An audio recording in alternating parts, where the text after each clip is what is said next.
Oh, thank you. Hello. Thank you for unmuting me. We are live. Thank you.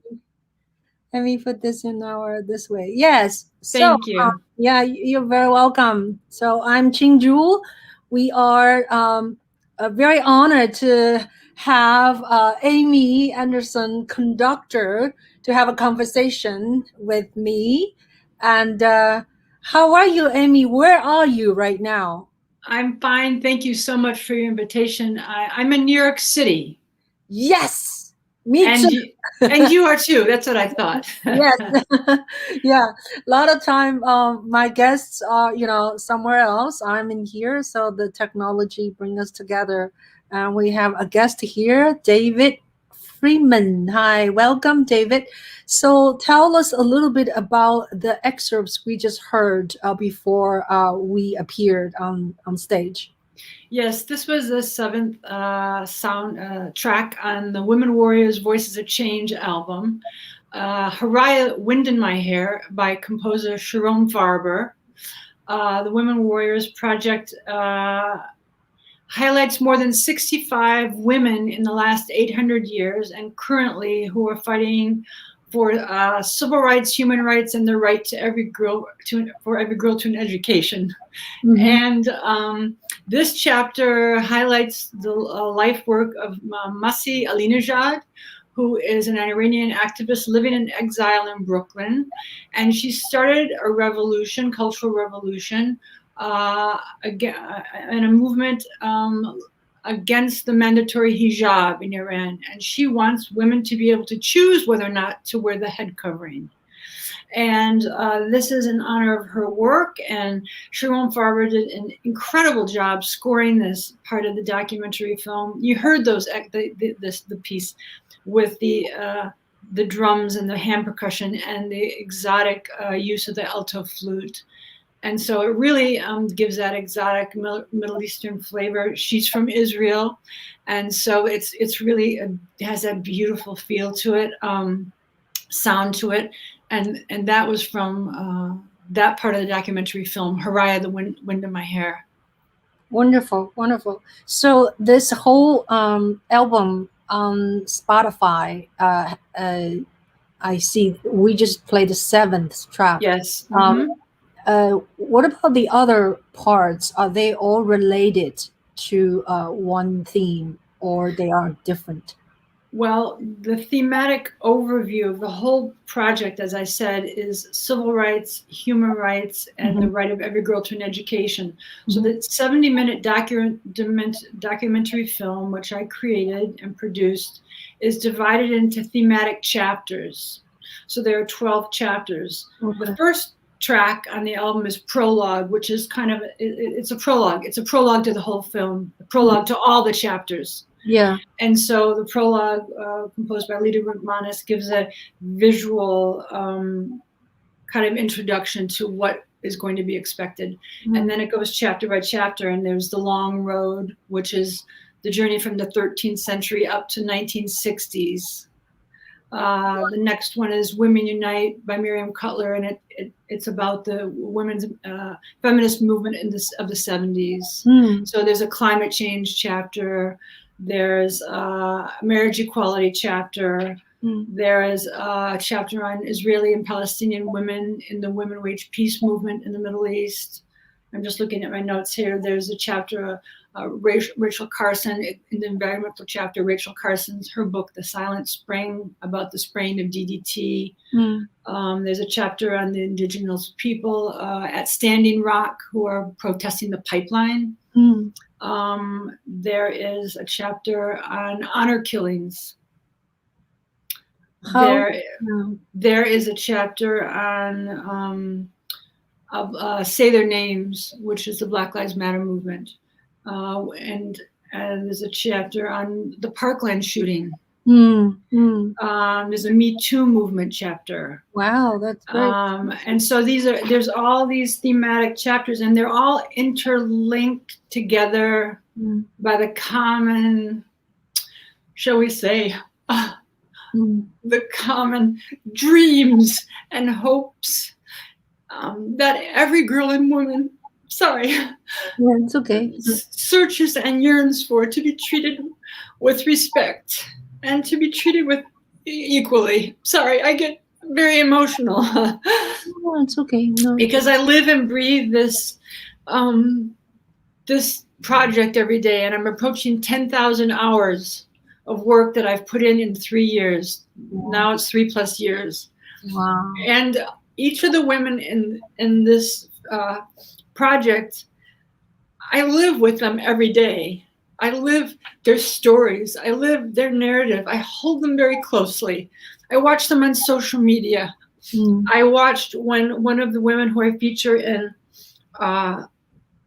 It's Our Truth, Our Power. It's a woman in Saudi Arabia who was imprisoned for driving. And she was held 1,001 days and nights in Saudi Arabian prison and beaten and tortured and electrocuted. And when we had a new president, Joe Biden, she was released. And so I follow these people every day who I put into this project. I see how they're doing. Are they still in prison? Have they been executed? Do they have freedom? What's happened? And the feature woman in this chapter from Araya, The Wind in My Hair, Masi Alinejad, after our concert in Lincoln Center, at which she was our keynote speaker, our keynote speaker sounds too technical. She was our passionate speaker that introduced the whole project to the audience. Yeah. After she gave this impassioned speech about women's rights, her brother was kidnapped, bound and gagged, and taken away by secret police in Iran and thrown in prison, where he's now serving a multi-year sentence in prison for her speech and for her action in America. Oh my God. And so I follow her social media and listen to her postings and read her postings about how her brother's doing. And so this project is so closely tied to what's going on in the world. Right. And so I follow all these women every day to check on them, to see how they're doing, and then to update my documentary as we go. I update things that need to be updated. Right. So I cried just because I'm very emotional, I'm very passionate, but it's also very meaningful. The lives of these women. Right, right. The life of every woman. Where is the documentary released somewhere that people can see? No, it's not released yet. This is a live to picture symphony concert production, which means we gave this concert at Lincoln Center in Alice Tully Hall with a 64-piece live orchestra Mm, with a large screen, and they call mm, it live to picture, right? yeah, And so the musicians played, and we had soloists and backup singers, and there was the documentary and the screen. So that's the primary sort of vehicle in which it gets out into the world. And after the pandemic ends and orchestras are up and making concerts again, yeah, then I would like to, and I know it's going to happen. It will go in the United States and hopefully go to Europe and go around the world and do that. And then in the meantime, because concerts aren't taking place largely, mm, I'm going to do the final production of that film and submit it to film festivals. right. So that will be a film festival piece. And then Yeah. in the meantime, we recorded this whole soundtrack in March 2020, right before the pandemic closed everything down. We got right out of Latvia Right. and we recorded it, and I left on March 3rd. Yeah. And so then it exists as a soundtrack. So it's sort of Yeah. utility sort of. It can Right. exist in a live concert, it can go into a film festival, and it can be a soundtrack to listen to. So That's wonderful. as you know, and I thought it's nice to have the flexibility to do all those things, because it really, the message needs to get out into the world, and it's meant to educate and inspire and uplift Right. people and connect people Yeah. to social issues, to what is going on in the world and how it uniquely affects women. I mean, honor killings is a uniquely women targeted crime. Human trafficking is mostly a uniquely female targeted crime. Right. And FGM and these things that are in the project is uniquely targeted female crime, Right. right? Right. Right. So it's a reminder that we've made a lot of progress, but in some ways we're still repeating the same mistakes. Mm-hmm. Yeah. Denying 100 million girls every year are denied an education because of their gender. That's a uniquely targeted female injustice. Right. Right. They can't eat, they're not even allowed to learn how to spell their name Mm-hmm. I know. because they're women and girls. So anyways, I don't mean to go on and on about it, but this is Yeah. why That's I a feel very, so. yeah, this is your project. It's very dear to you, and you spend so much time and energy and your heart in it. So I understand how passionate you are. So, Amy, tell me a little bit about your upbringing. You're accomplished conductor and you're a musician, and you have, been in the musical world, for a long time. So Amy's short biography is in this description in below in this YouTube. So I would like to ask Amy to tell us a little bit about your how you grew up, where you grew up, and how did you become a musician? I grew up in Michigan, into a family that greatly appreciated music, with a grandfather who was an amateur violinist and a mother who probably would have gone on to make a career in singing, but she didn't. A grandmother who maybe could have made a career as an opera singer, but she didn't, because a lot of women weren't encouraged to have their own career and to go to college and to move out of their towns and to go onto the stage, and right? Mm-hmm. And so in that setting, I had people who loved music and a mother who loved opera and who brought me to my first concerts. A mother who brought me to see La Boheme in Ann Arbor, Michigan, to see Madame Butterfly as a young girl. And so music was my connection from the very beginning. I was told that my mom had a little room that she considered her music room with an upright piano. And then when I was born, I guess that became the baby room. Because I had two sisters in the other room and it was crowded. And so my bed was next to the piano. And she would practice the piano, and there was my crib, and she had her voice lessons and she had her piano lessons, and I grew up listening to that. So it was part of me from the very beginning. And I was composing at the age of 10, quite seriously, actually, 10 and 11 and 12. And I had a piano teacher who wrote everything down for me, and I started composing for my high school choir. And I thought I was going to be a composer, and then I started started conducting my own little ensembles of my pieces, and I decided, oh my gosh, conducting is really what I'm interested in doing. And I suppose I should have done both, pursued both, but conducting seemed to be an overwhelming, time-consuming passion, and I didn't want to be in a room alone composing. I wanted to be with an orchestra and in front of an orchestra and playing in an orchestra. And so I just pursued my heart, what my heart told me to do. Wonderful. Yeah. I haven't seen you perform yet, but I saw your picture, also some of your, it's so beautiful. Your gesture, I can tell, because I'm an orchestra player. Yes, of course, viola.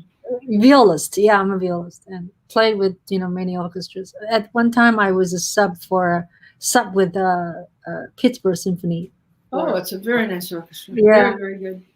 Yeah, so now it's interesting talking about conductor. Lot of people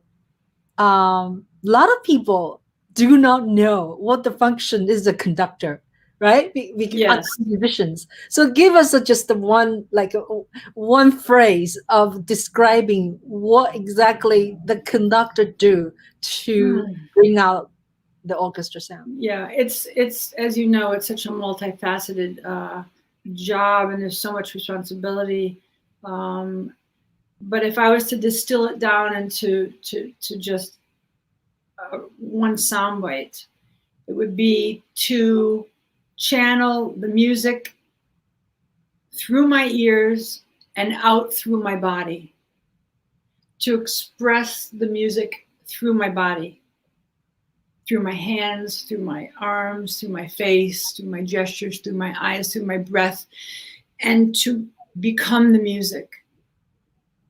And then if you can do that, then you can do everything else. So when you sit in an orchestra and you look up at a conductor, and if they're living and breathing the phrases and showing the harmonic changes and showing the tension and the release and the buildup and the subsiding of the musical phrase, the buildup of tension and the dynamics, if they're showing that in their body, you respond, right? Because we're trained as human beings from the earliest moment to look at a parent's face and a mother's face often, to see her smile or her frown, or we're trained, our brains are trained to interpret nonverbal cues, right, and to derive information from that.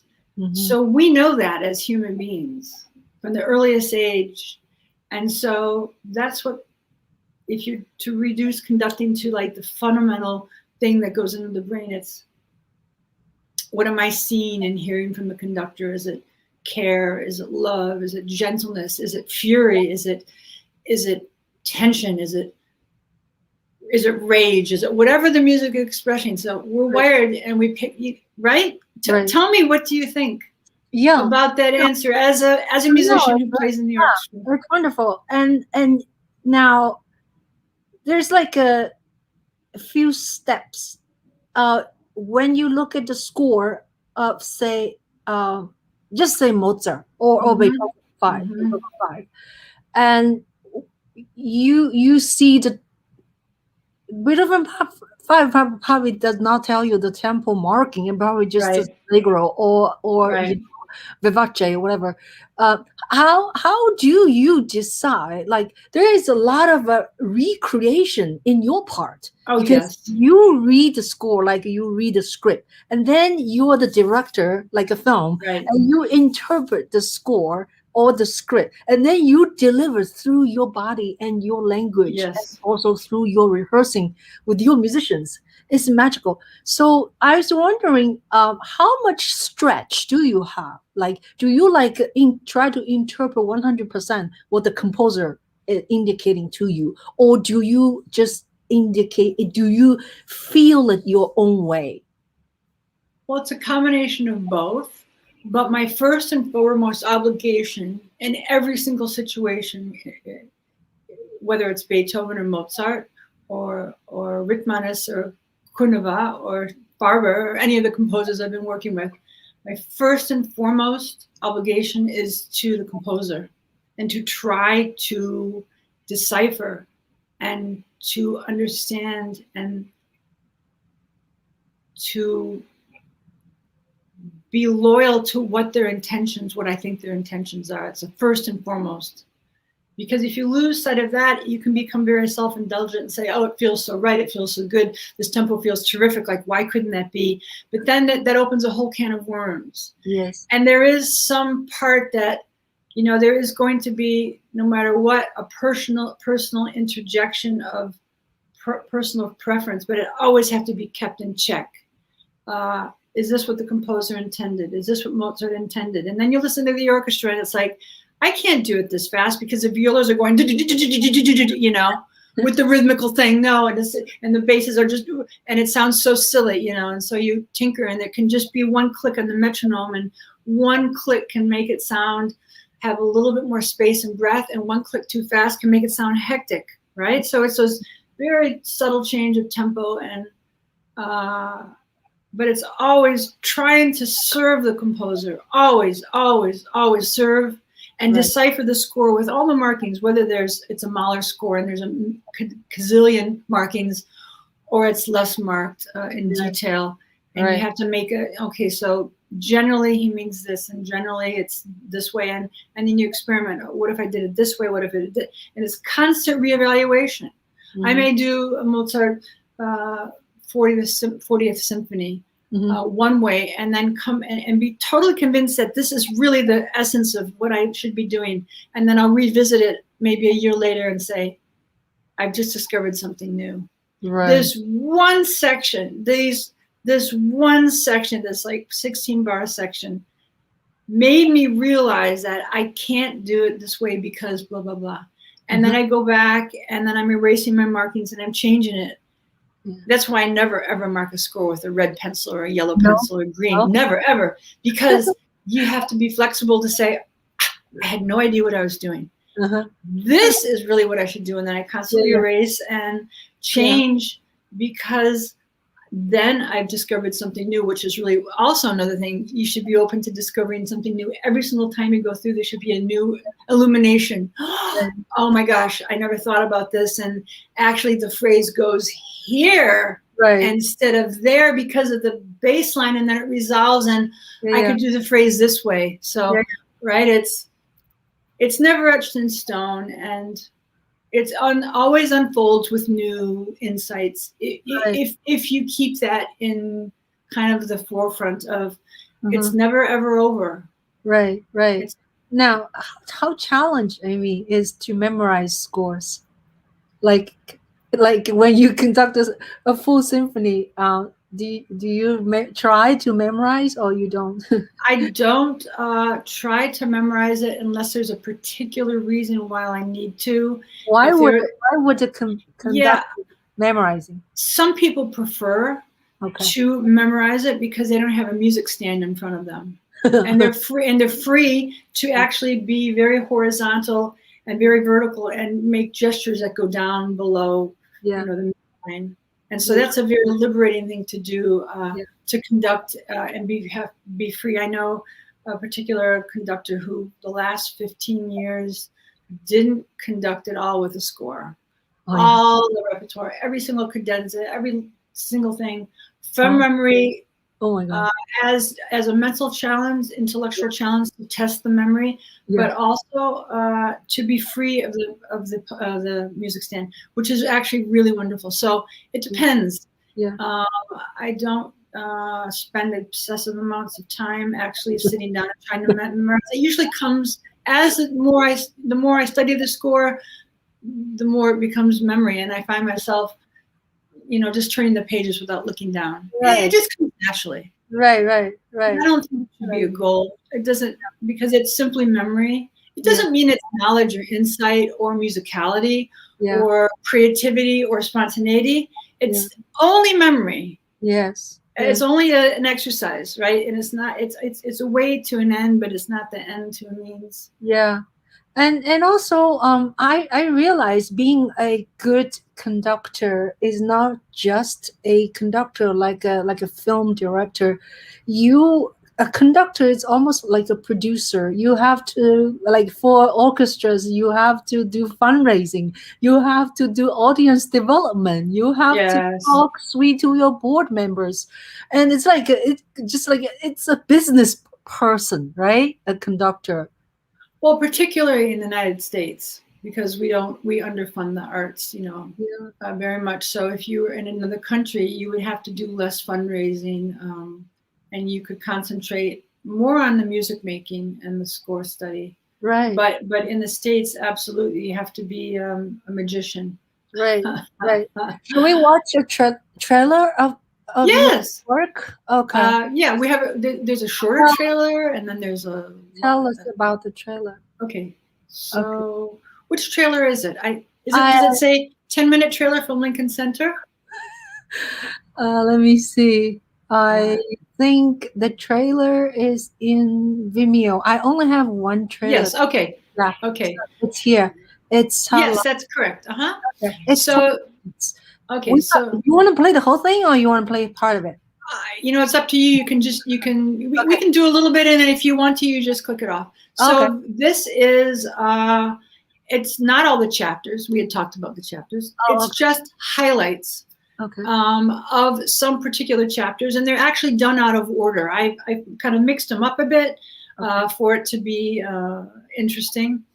And so you don't have to follow the whole line of, because the whole project goes over 800 years, and it's kind of chronological. But this is a very mixed version, and just highlights some of the most popular, I think, things. So yeah. All right, here we go.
Yeah, it's Oh, did you turn it off? I'm just taking a pulse. Yeah. Oh, okay, yeah.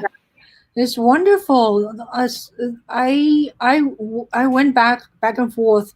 Sometimes I watch here with you, but then I go back to Vimeo. Vimeo's image is much clearer because when you do stream, you Oh lose. yeah, I was wondering about the quality of what The our quality viewers are seeing. you lose some resolution. Yeah. Mhm. So, but it's some of the image I saw in, I would say maybe Africa somewhere. It's really beautiful. Yeah, I'll post it on our website. I'll post it tomorrow, so Oh, they can go and see the trailer. I have yeah. a shorter trailer up now, but I'll post this one, and so Yeah. our viewers can go see this. So tell me a little bit about filmography in this case, this project. Who did all these filming and who did the editing? Okay, so it was all my project. I worked alone. What I did, Filmmaker. yes, well, I suppose that's what I don't know. I don't want to take. I don't know. Get another title, but Yeah. I accessed license-free Creative Commons images, still and moving. So some of the photographs are public domain. And then through Vimeo Creative Commons, there's all kinds of footage, right? And so I searched for online for a year for all of that. And then I put it together and, I edited it, a tenth of a second, frame by frame. And I had to create all these chapters and decide what I was going to do. I mean, it was very painstaking, the whole process. And so it's a mix of public domain and Creative Commons, and then some other images that I put together to create what I call a docu-symphony.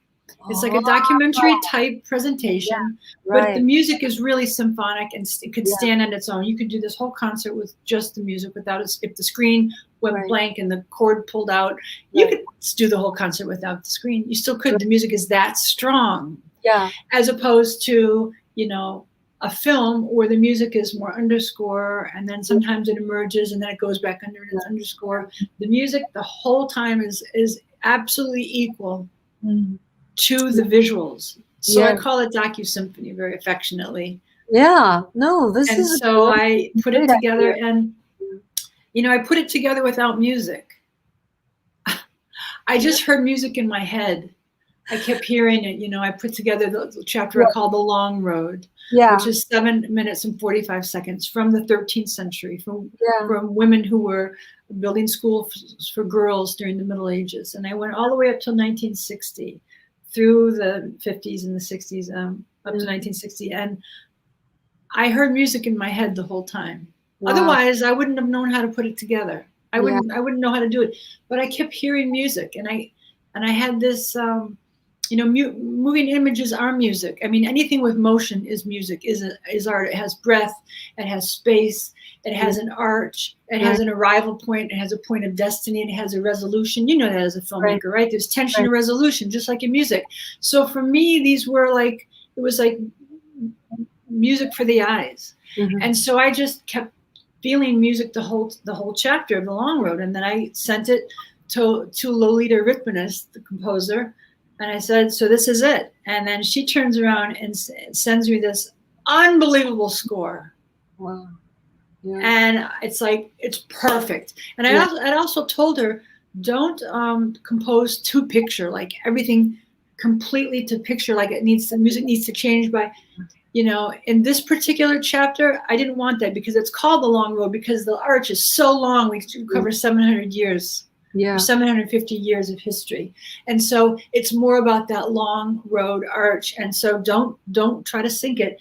Think big. And so she was talking about points of destiny, arriving here at a certain point, historical point, and arriving here, and the students at Little Rock, and Fannie Lou Hamer's speech. And there's all these places where musically there's arrival points. Yeah. And so I constructed it in a way that would make it so composers could access a longer line. Yeah. That they wouldn't be, here's a section, clearly, okay, underscore. And I tried to open it up and do something a little bit different. And it was driven surely by my musical instincts. Yeah. So it worked. I mean, maybe it was pure luck. Maybe it was a little bit of, ability as well, but on my part, but it seems to have worked. Wait, can you tell me, please, how to spell this composer's name? Lolita Ritmanis. Yeah. Lolita. Oh, okay. Okay. And she was, I just want to give a shout out to her. She was shortlisted for the Oscars this year.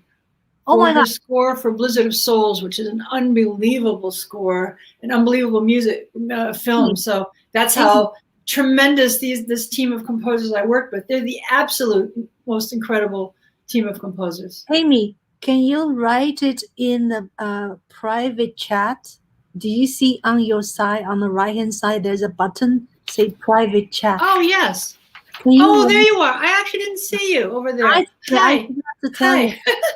Okay, this is. Can you write so I can copy and then put it in the big chat? Yes. So now help me to understand. How long is the whole thing? The whole presentation? It's 70 minutes. 70. 70 minutes is it one composer or multiple? No, this is 8 composers. Okay. So if you look on that Spotify list, you'll see 8 different composers. Oh, okay. Yeah. Now I understand. Okay. Yes. Okay. So did you finish? Okay. So okay, great. So she is Lolita Ritmanis. Is the one did the one we just heard, right? Actually that was the highlights from the concert. So there were several different ones in there. Okay. We heard some from Penka Kuneva. We heard some from Star Parodi. Okay. We heard Miriam Cutler. We heard Lolita Ritmanis. We heard some Natalie Bonin, Sharon Farber. Yeah. Yeah. So right. I want to show people your website. It's very handsome. Hold on. Thank you. Yeah. Let me get us out of here, and then keep talking. Yes. So I have. I'm going to show the website of this. Yes. The production. Yes. If you go to the website, we have some excerpts. You can hear some excerpts from the the soundtracks on the left-hand side. You can access photographs. You can hear audience reactions. Yeah. You can you can get a physical CD copy.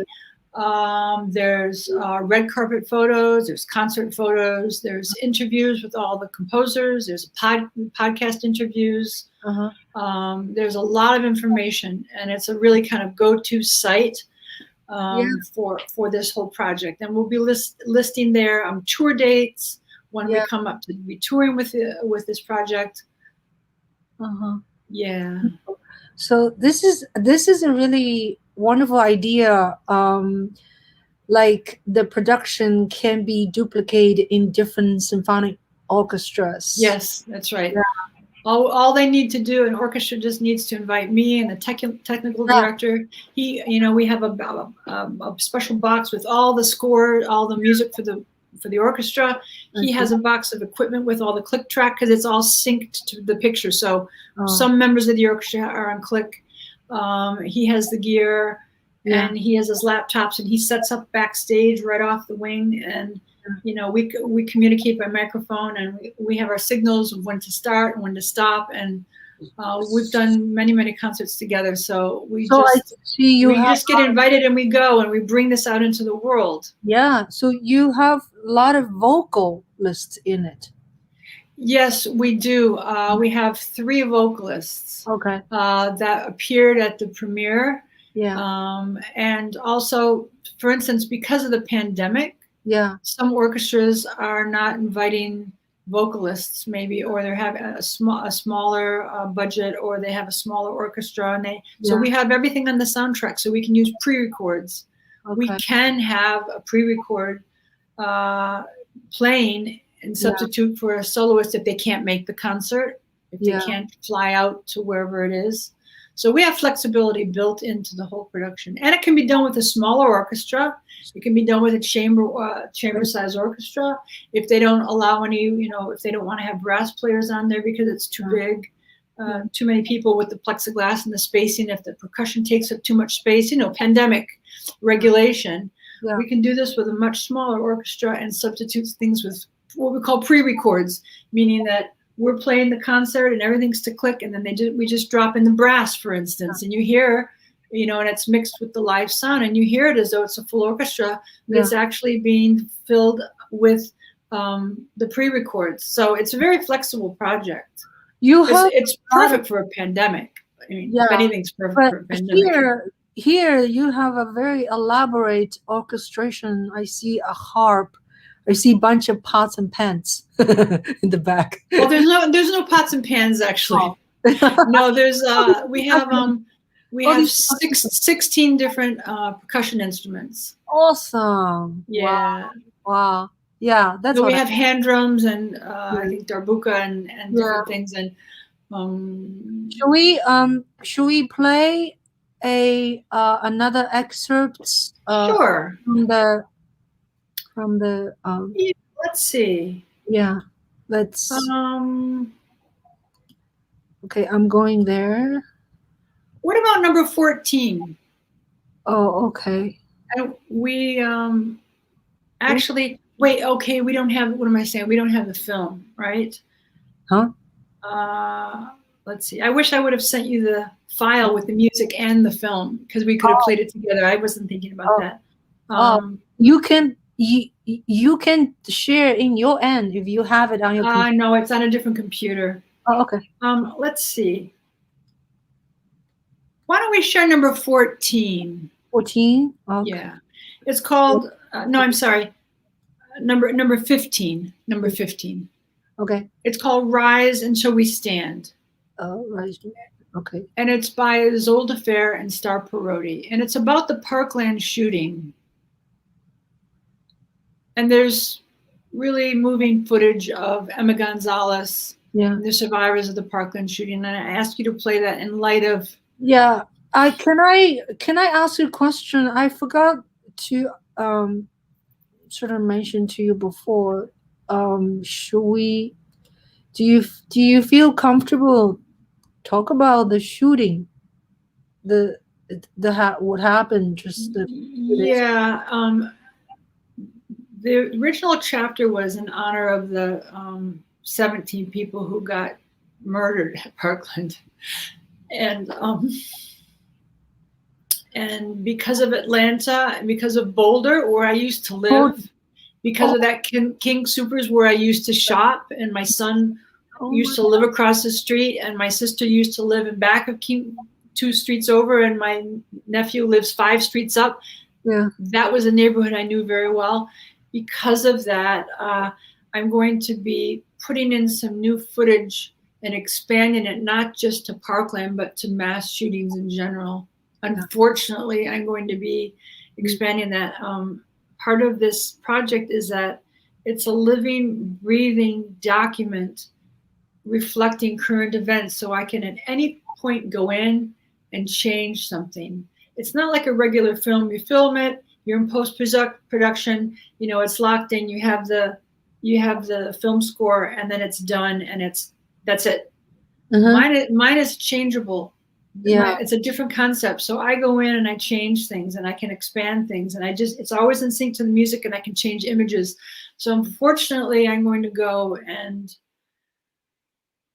include the Atlanta murders, the massacre, and also the one in Boulder, but particularly the one in Atlanta, because it was so targeted towards women. And this project is about the strength and resilience of women, but also the things that we experience that is unique, that are uniquely female things, like honor killings. Right? Or this targeted killing, the hate crime of the Atlanta killings. Right. So I'm going to be including that. Yes. It's devastating. Yeah. I stayed up really late last night. Had a discussion on Clubhouse. It's a group of Chinese people. Actually, Chinese people were discussing about. Yeah, it's interesting from their point of view. Chinese people who live overseas. So, yeah. But I feel I strongly feel myself. Gun needs to be controlled, and I cannot say no one can carry guns, but definitely needs to have more strict rule of who can have guns and who, and then maybe even like I was thinking, we have car examined every year. Do you know we? Oh yes, car auto inspection. Our Yes, car has to be inspected. I think our brain has to be inspected every year or every other year. You know what I mean? It's like there's so many people are need help. So many people need help, and a lot of shooting. Some of the shootings are people actually is mentally ill, and they're not getting help, and then they just do extreme things. So I just think one thing is that if any politician want to do something for change is to implement mental healthness to everybody. it's interesting in foreign countries, like in Germany where I used to live. It's obligation for all young German men to go and serve time in the military, 18 months, and they learn how to use guns and this and that. And that's part of the national defense. But to own a gun and have a gun at home and keep one, you have to go through, and it's not illegal, but they make sure, they want to know, why do you need to have a gun and how are you going to use it? And then they interview and make sure you don't have any reasons to believe that the gun could be used inappropriately. And everyone is fine with that. And they say, if I want to go hunting, I need to have a gun. And then they go through the check. And it's not that they don't want people to ban guns. They just want to make sure that if you have a gun, that you're going to use it safely, that you know how to use it, that you know how to put a lock on it. It's not going to be sitting around loaded, that your child, you hear so many times about a child shooting a younger child, somebody in the home because the gun was unlocked, and you have to show where you're going to store them and how, and a lot of people would say, oh, well, that's the nanny state or whatever. But I say that prevents lives. That's pro-life. That's pro-life. If you want to use that term, that is pro-life. Exactly. Right. So to keep people safe. So I agree. I just can't believe it happened twice in 1 week. I know. I'm devastated. Terrible. So this is a piece written by Isolde Fair and Star Parodi, and Rise Until We Stand. And it's okay. The words are self. It's funny when it says sign up here. Okay, let me see. Ask me to sign up. Well, it shouldn't have been, though. I mean, unless you signed out. No. I mean, can you go back to the menu you had before? You brought up that whole Spotify playlist. Yeah. Can you get back to that? I'll try one more time. And if not, we can talk about something else. And yeah. Do you have any questions? Are there any questions from our audience? Hold on. Let me see. Let me try one more time.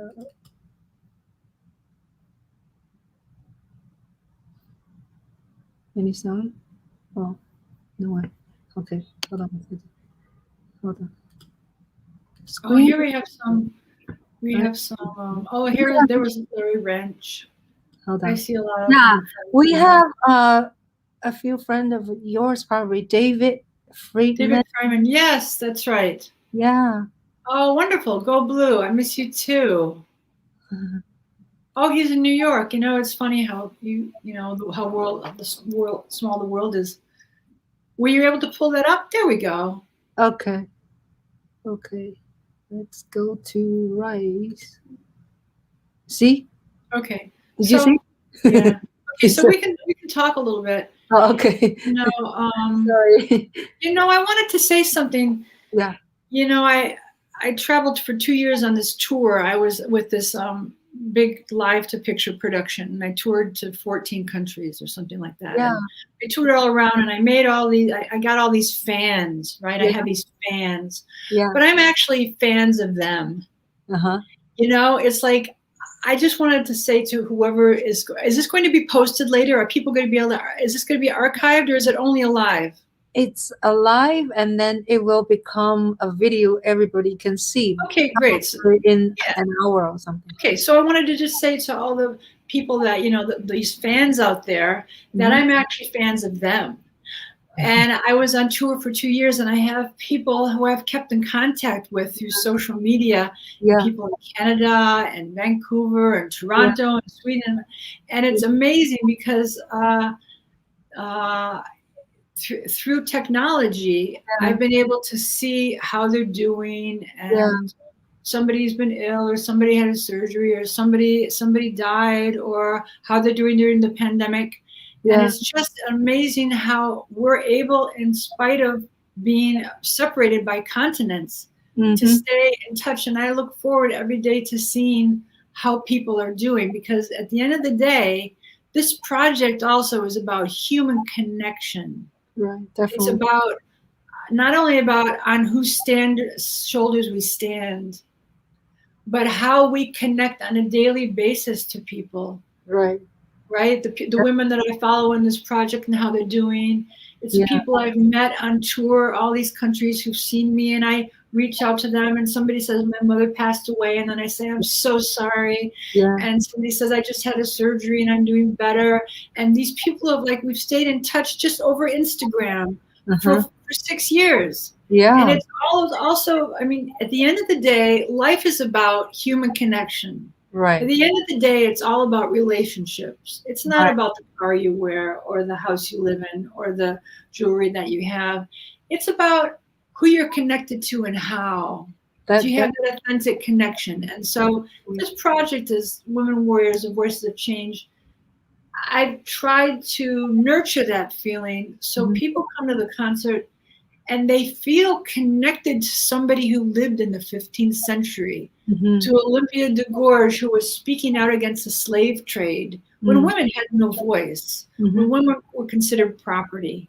And she was speaking out against the slave trade and was very critical about the treatment of women, right? Yeah. And so these women come to life in the project. I shine the spotlight on them, and I let them, I feel devoted in service to giving them a platform again to guide us into the future. Their voices from the past are coming alive. It stimulates conversation about people in the audience. It stimulates you and I having a conversation. And it's about human connection and how we relate to each other, how we relate to the past. How do these women inspire us, and how do we move into the future? What's happening now in Atlanta, what's happening in Boulder, and how can we, through our art, as artists, I'm not a politician, I don't write laws and regulations, but as a filmmaker, you as a filmmaker, me as a musician and conductor, we can help in our way, create a dialogue, create a relationship between people to say, hey, this is such an important issue. Women are forced to cover themselves from head to toe in a veil, and they have no They have no place in society. They can't drive a car. They can't go to school. Yeah. We need to talk about this, right? And I bring these things to the concert stage. And now, unfortunately, 2 more mass shootings. And I'm going to bring it to the concert stage in a new way and expand that chapter, because it is about, in the end of the day, as Eleanor Roosevelt said, to paraphrase her, what affects one person affects all of us. Right. Who hasn't been affected by the news in Atlanta or the news in Boulder, Colorado? All my friends in Europe called me on the phone and said, "Oh my God, what's happened? You're not there, are you?" And I said, "No, I'm in New York." Yeah. But what happens to one affects the whole. That's like the fabric of the universe, right? Isn't that quantum physics? Isn't that string theory, that there's a vibration here and it resonates with the rest of the universe? And what happens with one bullet to one heart affects all of us. It resonates to us, to our children, to our communities. It's the vibration of everything living and breathing. I mean, we're all living and breathing. Even a solid piece of rock is a vibrating thing. We're all on some vibratory level, interconnected on some. We're connected to the past, present, and the future, right? It's the interconnectedness that's so precious. That's really what life is about. And so I just brought in that loop about the people, like these so-called fans. It's like they don't realize I'm fans of them, because they're people with a purpose, making their lives full of dignity, right? Every day to do the right thing, to help people, right? To be good. Yeah. And at the production, you have an orchestra and you have singers, or it's like a theater piece. Yes, So we do have. Yes. you have any actors just to recite poem, or just No, there are no actors. It's it was written for a 65-piece orchestra, and 3 female soloists and a violin solo. Violin solo. Violin solo. Yeah. That was number 6 build piece. So it's there's things moving on and off the stage, and there's different chapters, and and then sometimes the orchestra is just strings only, strings and harp. And then sometimes it's the full-blown orchestra, so it scales up and scales down, and it's for the listener really a feast of sounds, a feast of color, a feast of light and dark. And that's wonderful. That's wonderful. So let's see. We are almost at our ending time. Would you like to do a rapid fire with me? If I can do it. Rapid fire means like I ask a question. Yeah. Quickly, and you answer quickly. So it's a short. Okay, we give it a try. Yeah, short answer, short question. Okay. So before we do that, I just wanted to thank our audience being with us, and also check the description for Amy Andersson's biography, and also Amy's all the information website is strolling right now, and her trailer. No, her trailer is not on the here. Well, there's a short trailer, like very short trailer on the website, 2 minutes. Oh, okay. And I'm going to post the 10-minute trailer tonight. Okay. I'll post it. Yeah. And Amy is on Instagram, also her projects on Instagram, and I thank you guys to watch our show, and please subscribe my YouTube channel. And do you have a YouTube channel, Amy? I do, but I don't access it. I should start doing that. Okay. I mean, the tracks from each of the composers are on YouTube. If you Google YouTube and do Women Warriors of Voices of Change, each track comes up, and each composer is there. And if you go to our website, you can read about each composer. You can see the pictures. You read about their biography. You can be very informed about our fabulous team. Yeah, great. Thank you very much. So rapid fire. It's just a word sort of game. Favorite color, Amy? Aquamarine. Nice. Deep aquamarine. Out of all the places you have been, name 3 cities you really like to revisit or maybe stay there for a while. Paris, Rome, and the city Kona, Hawaii, Big Island. Nice, nice. What is your favorite food genre? I love so many different kinds of foods, types of foods, but I probably Japanese, Thai, Italian, Nice. the good stuff. Yeah, the good. Yeah. 3 devices you must have. Devices Yeah, electronic devices. that I must have. Yeah. A computer. I have to. My big computer with all my files. My iPhone. And I don't need anything else. Are you a PC or Apple person? I'm an Apple person. Okay. Yeah. What else? Which 3 social media you use the most? Instagram. Well, Facebook. Instagram, Facebook. That's wonderful. I love Instagram. Yeah. Yeah. What do you miss the most during this last year? Which is pandemic lockdown. Yes, hugging people and being with my friends. And I would love to see all the composers out in LA. And I have to get a shout out. Can I tell you all the composers' name? Yes. Just I need to say it. Natalie Bonin, Anne Catherine Dern, Miriam Cutler, Isolde Fair, Sharon Farber, Star Perotti, Penka Kuneva, and Lolita Ritmanis. I just had to say their names out loud. Yes, of course. Yeah. If you won a lottery of $50 million, what would you do? I would immediately give half to charitable causes like the Malala Fund and to causes that support women and children. Absolutely half right away. Or more than half. I mean, how much did you say? 50 million. 50 million. So I give 40 of it away, and then I would take 10, and I would probably have to really think about it. I would use money to hire an orchestra and do a new project, and to get this on the road and do that kind of thing. But that'd still be too much money. If I had 50, I'd probably give 49 away.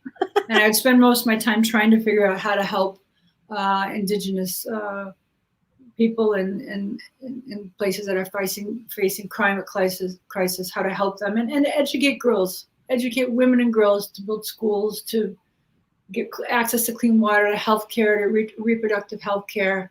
Mm-hmm. Right. I would really, I'd put as much into humanitarian, and then I'd use whatever was a little bit left and try to do another project.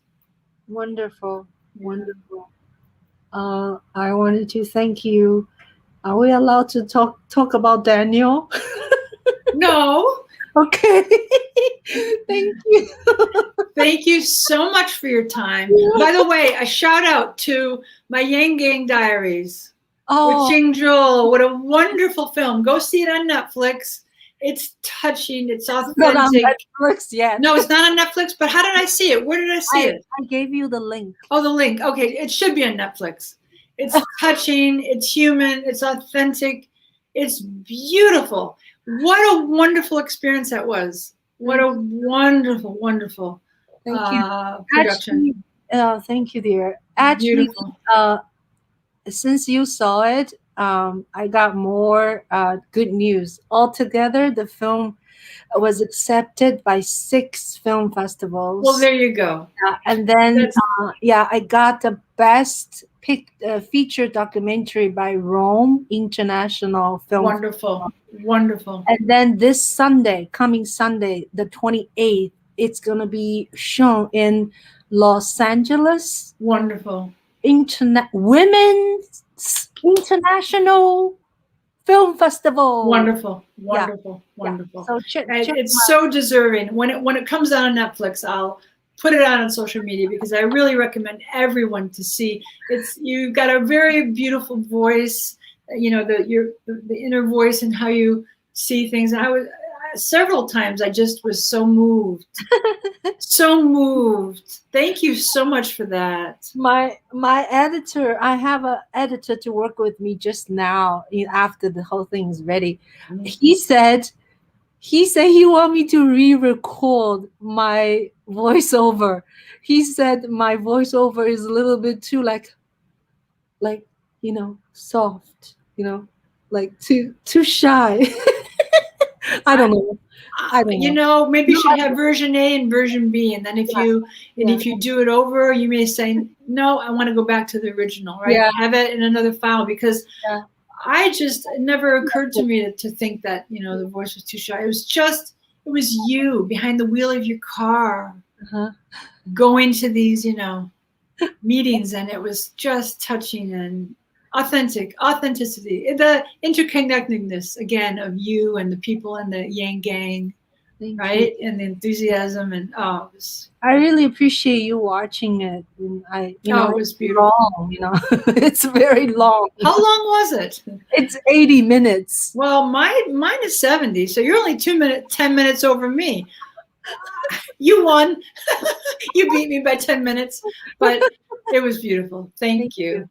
Thank you so much. Thank you. Well, so delighted to talk to you, and maybe we should touch, we should get together when the whole thing. Yes, when the whole thing blows over, when the vaccines come out, and we don't have to talk through a mask, and it would be nice to take a walk at the park and visit, Thank you so much. And thank you for all our listeners and our watchers and viewers, and I love all of you. I follow you, and I appreciate you, and I care about you. Yes, thank you. I care about your lives and what you're doing. Thank you so much. Thank you. Thank you. All right, Amy, we did good, and so we'll end here right now. And thank you guys for watching us. And until next time, every Wednesday I do talk with my guests. Wonderful. Yeah. Okay. Okay. All right. All right. Yeah. Thank you. Thank you.